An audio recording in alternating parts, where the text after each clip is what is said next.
Hello.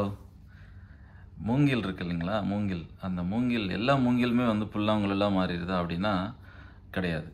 அப்படி எல்லா புல்லாங்குழலுமே நல்லபடியாக வாசிக்கப்பட்டுருதா அப்படின்னாலும் அதுவும் கிடையாது தான். எந்த புல்லாங்குழல் நல்லபடியாக வாசிக்கப்படுது அப்படின்னு பார்த்தோன்னா, நல்ல கலைஞன், இசைக்கலைஞன் கையில் இருக்கிற அந்த ஒரு புல்லாங்குழல் மட்டும்தான் நல்லபடியான ஒரு இசையை கொடுக்குது. மீதி எல்லாமே பார்த்தீங்க அப்படின்னா ஏதோ ஒரு மூலையில் அது இருக்க தான் செய்யுது. ஒரு ஷோகேஸில் இருக்கும், இல்லைன்னா ஏதோ ஒரு மூலையில் இருக்கும். ஸோ இது என்ன, ஷோகேஸில் இருக்கிற அந்த புல்லாங்குழலும் நல்லா வாசிக்கும் தான். ஆனால் அது வாசிக்கிறதுக்கான நல்ல கலைஞன் இல்லாதனால அது ஷோகேஸில் இருக்குது.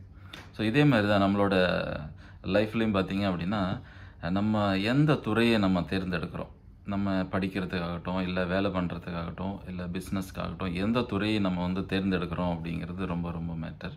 அது எப்படின்னா, நமக்கு பிடிச்ச நம்ம எதில் இன்ட்ரெஸ்டாக இருக்கிறோமோ அந்த துறையை நம்ம தேர்ந்தெடுத்து அதில் நம்ம பயணிக்கிறோம் அப்படின்னா கண்டிப்பாக நம்மளும் ஒரு நல்ல இசைக்கலைஞன் கையில் இருக்கிற புல்லாங்குழல் மாதிரி தான் நம்மளோட லைஃப்பும் சைன் ஆகும்.